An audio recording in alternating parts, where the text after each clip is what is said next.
Hi everyone, I'm Christian, Director of Operations of Common Ground Hospitalities.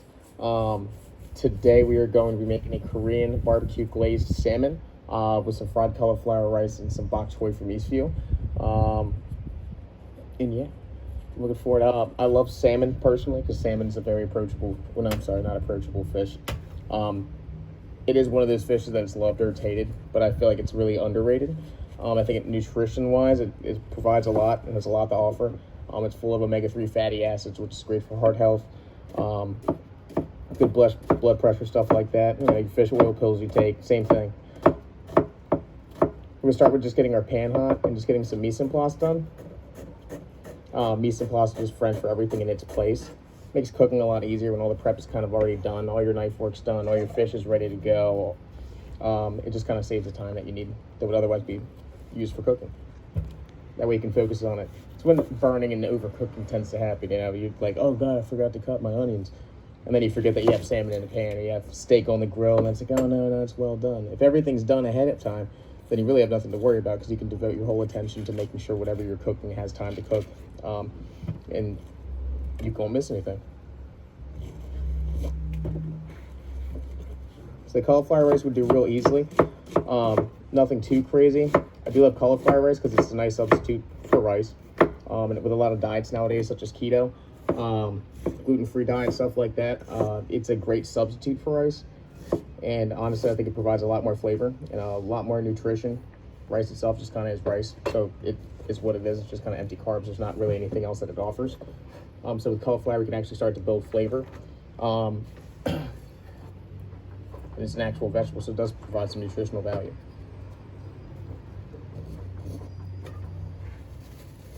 Kind of how we touched on last week, same thing. The salmon's been sitting out here for about 20 minutes so it can get to room temp. When you're cooking proteins, allowing them to get to room temp is a great thing because it allows for more even cooking. When you have something that's like ice cold right out the fridge and you put it kind of right on the grill or right in a saute pan, it takes a lot more time for the heat to transfer because it's so cold. When it's room temp, the heat has an easier time kind of transferring to the center of the protein that you're cooking, so that way you get an even cook. It's actually a little faster too. Let's get a nice quick mince on our cauliflower.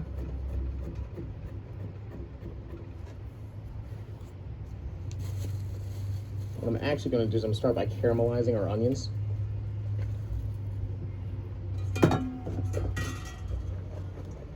Just yellow onion. I'm a fan of yellow or sweet Vidalia onions over white onions. White onions are just a little bit too strong for me. Season every step when you cook.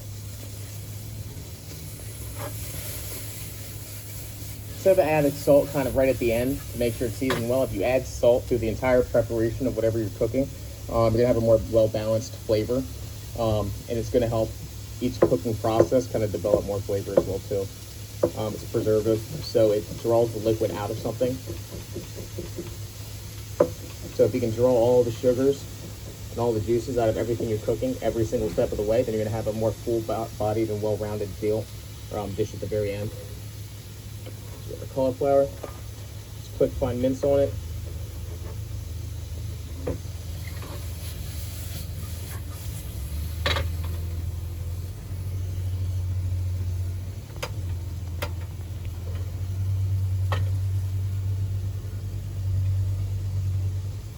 So we do have a couple unique ingredients up here today.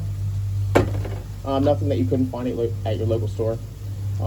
We do have soy sauce up here, a little bit of chili paste, a little bit of sashimi seasoning, which is just nori and some sesame seeds and stuff like that. All of which you can find in the specialty aisle at a store. So even though it might sound weird, exotic stuff like that, most stores accommodate a wider range of cuisines. We're gonna let our salmon just sit with the salt and pepper on it. Onions starting to develop a little bit of color on them.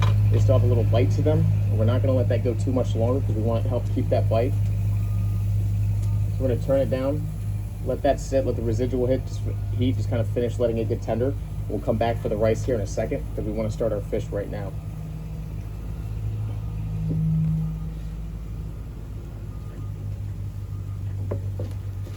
We have bok choy from Eastview Farms. I'm just going to trim off the tops and the bottoms real quick. I kind of rinse this beforehand just to make sure that any dirt and sand is off of it. Bok choy usually is grown kind of in a real gritty sand, loamy material, so it's always nice to rinse them off as you would any kind of lettuce green. Bok choy, I think, offers a lot of great tenderness, chew, and body that you might not get from other cabbages and stuff like that. So bok choy is great. It's really readily available even at stores, but Eastview Farms I know sells it. It's a beautiful product. We want to get our blended oil to cook our fish. We don't want to use any kind of olive oil because it has high fat content, and what that does is it actually burns a lot quicker. So your blended oil is your 90-10 blend. Your canolas, your vegetables, stuff like that is going to give you the best result because it has a higher smoke point, which means it has a higher temperature it can reach until it starts to burn. So the higher fat, protein, fat that's in your oil, being olive oil is really fatty, that you have, the faster it's going to burn. So blended oil is good.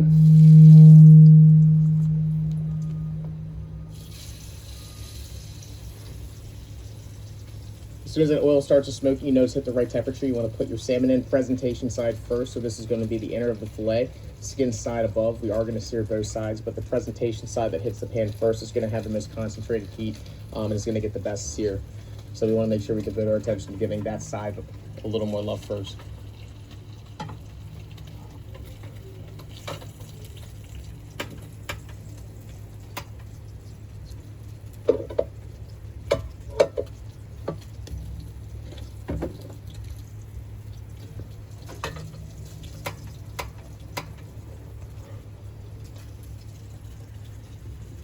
It's going to make your pan hot, a little bit of blended oil. I'm just going to get a quick sear on our bok choy. We're going to finish it with little scallions as well too.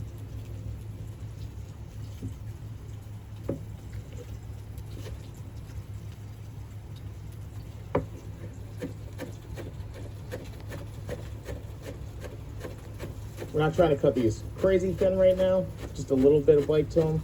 Because we already finished the bok choy, so they're going to get a little bit of heat. We don't want them to cook down and wilt too much. We're also going to be using some fresh citrus, some lime today as well too. A little trick if you're trying to get fresh lime juice is to roll your citrus out on the board with your hand first. It's going to loosen up all the juices. So that way you're not trying to squeeze this lime and it's like you feel like you're giving it your all and nothing's really coming out. Kind of doing the work a little bit beforehand. You know your fish has reached a nice sear on its side when it just kind of releases from the pan. This rule kind of applies with any kind of cooking proteins. If you're grilling, if you're searing something, if the fish, the burger, the steak, the chicken, whatever, is kind of holding on to the pan, what it means is the sear is not quite complete yet. And we have a nice full-bodied sear right here. When it lets go, that's the fish telling you, it's like, I'm ready, you can go ahead and flip it now. So we're going to turn down the heat just a little bit on this because we want the fish to hit its temperature in the middle. So we don't want it to be too high once we flip it. We don't want the crusting to burn or anything like that, so we want to let that fish kind of do its thing, so no rush there. We're going to come now. Our oil's hot and ready. Bok choy. A little bit of salt. A little bit of pepper. A little bit of Korean chili powder. Just a blend of chili powders. Different chilies, a little bit of salt. Let's give it a little bit of spice, but not too much.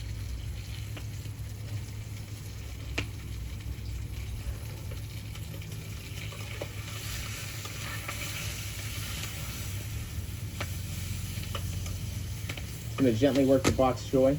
It's going to take a quick minute. A lot of people like to give it a quick steam or a quick blanch before they start cooking it. I don't like to keep a lot of the bite intact with the bok choy, so we're going to kind of let it do its thing. So right here.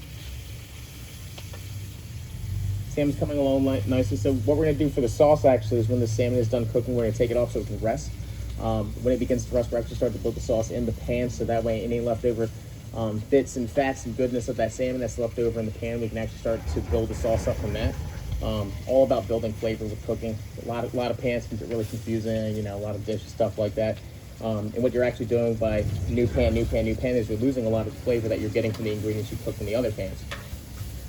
So instead of just cycling through these pans, what we're going to do is we're going to take advantage of that.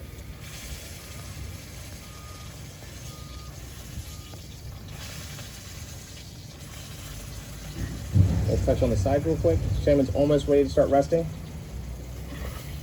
Bok choy has a nice roasted color to it. Almost looks like it's been grilled, but it hasn't.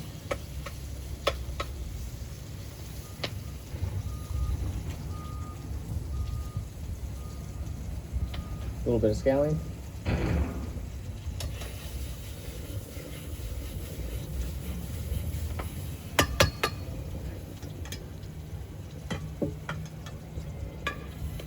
We'll let our bok choy rest over here.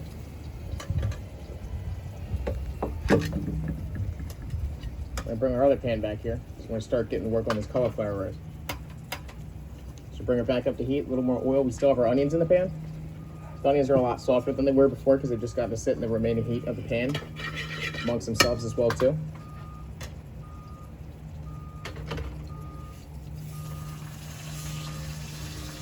Our target temperature for our salmon today is going to be medium. I think that's the best way to eat salmon. You really don't want to cook it well done because it's so fatty and it's so flaky. If you overcook the salmon, what's going to end up happening is it's going to kind of fall apart, be very dry.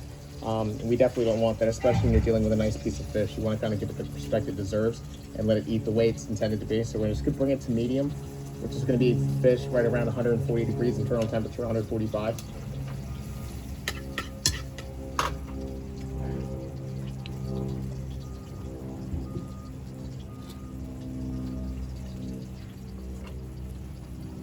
Oil to our heat. I'm gonna add the minced cauliflower.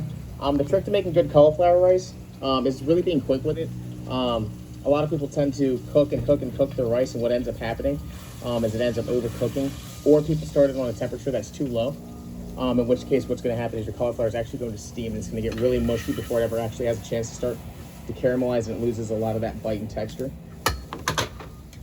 Once again, season every step. Add a little cauliflower, a little bit of salt. A little more oil, just to make sure the pan's not dry. Your oils, you're cooking medium. So if you don't have enough of it, then what you're gonna have is a dry pan, and that's where the burning actually really starts. So we're gonna add some minced shallot directly to that salmon pan.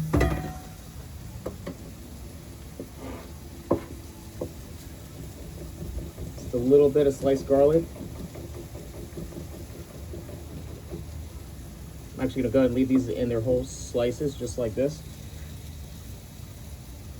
This part's gonna be really quick with the pan sauce. The shallot's gonna come along real quick because the pan is at a high heat.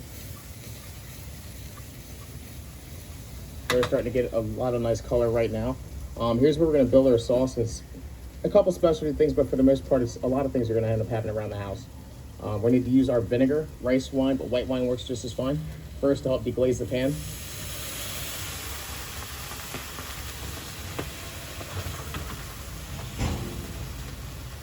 Coming next with our soy sauce.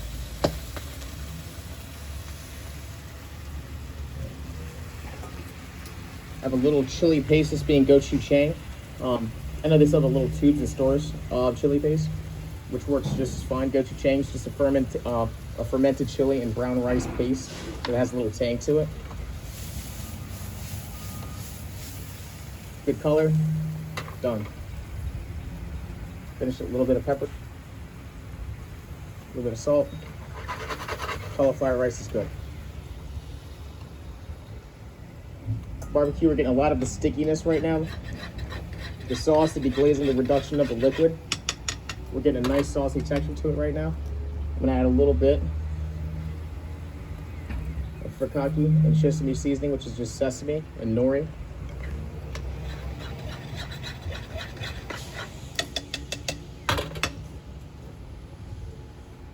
There's a secret trick actually right here.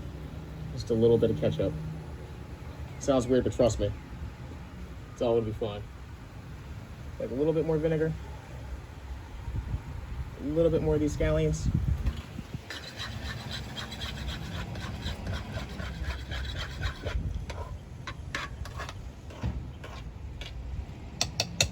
Perfect.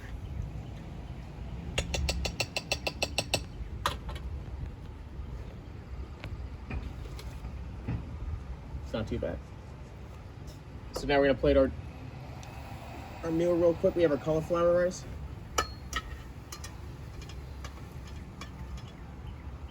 Good color to it, good texture. Seasoned, but nothing too crazy. bok choy right on top.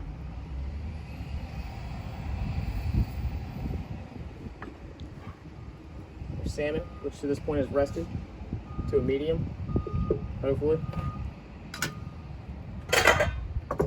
And we have a Korean barbecue sauce that we made real quick, real fast, nothing crazy.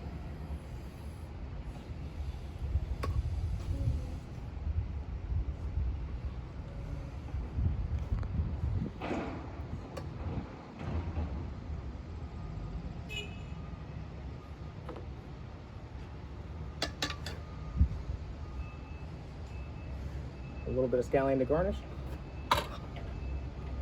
And come back with this lime right over here. Just a little squeeze of fresh lime juice to finish.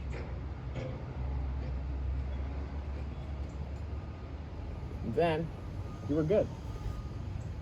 Cauliflower rice and bok choy. A little bit of barbecue Korean salmon.